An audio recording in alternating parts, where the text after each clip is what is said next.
So I've been trying to figure out how to do this graphic organizer. Like last year we used Padlet to make this kind of thing, but it required a lot of manipulation after the brainstorming activity of moving things around, and I was trying to think of a way for us to do the brainstorming in a way that is practical in the classroom and yet generates something that's really easy to manipulate and use. So I wanted to use something called Lucidchart because I think that it has the capacity to do this, and I've been playing around with it kind of most of the day, and I think I've got a solution. So check this out. So what I'm thinking of is Lucidchart. Lucidchart. So there we go. We can go to Lucidchart. Lucidchart works with Google, so we're going to go to Login. And when you log in, one of the options, I should log out because I want you to see how to log in. All right, so let's try that again. Oh, calendar. So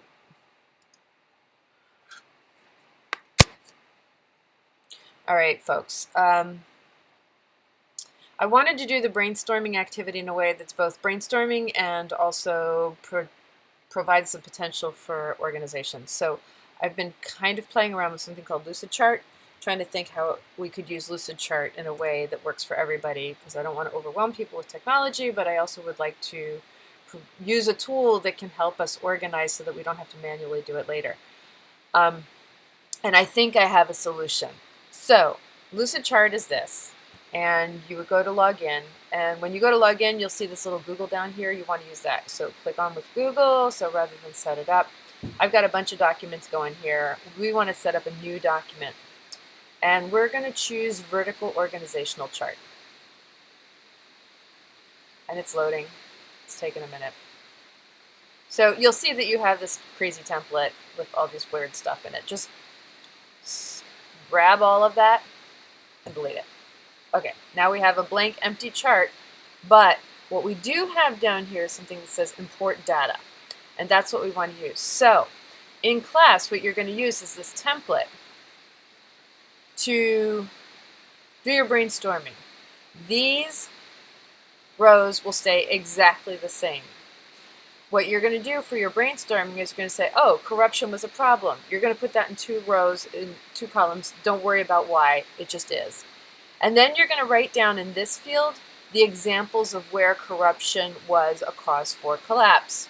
And then you're going to identify whether it was an economic, political, or environmental or social cause for collapse. So that's really all you have to do. So kids, shout out corruption, shout out military spending, shout out shrinking middle class, shout out more money. All you need to do, really, you don't have to worry about this so much because you're just copying whatever's here goes here. There's a reason for that, and I'll tell you why in a minute. And then over here you put in the examples, and over here the kids decide whether it's economic and whether it's a cause for an enduring civilization or whether it's economic and it's cause for collapse. And that's what that little E in parentheses is and the C in parentheses is. All right, so that's how the brainstorming works. Okay, when you're all done with this, all we do is we do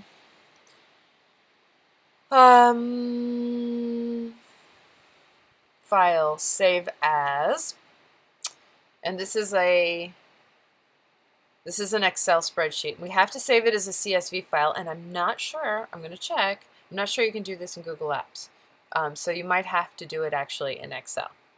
All right, so we're going to save it to my desktop. We're going to call it the collapse graph, blah, blah, blah. We're going to replace that, fine. Okay, and we say yes, continue. And then we go here. And then we go to import data. And then we go import from CSV file. And then we choose our collapse graph. And you don't have to do this with class. You can do this after class. This is fine. You can do it, it'll take literally this long. And then we just generate the organizational chart.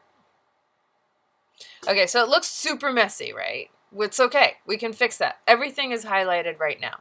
So what we're going to do is we're going to come over here and we're going to say we want all of our fields to be 150 pixels wide. And bam. And then we're going to close that. And way over here, there's this little eye thing. And we're going to say, could you please clean up that layout for us? And we're going to close that. And now what we have are these beautiful organizational charts. And some of the fields, like sometimes our examples just kind of run off the box. We can once we click that, we can make these boxes longer or shorter, and then you can start rearranging.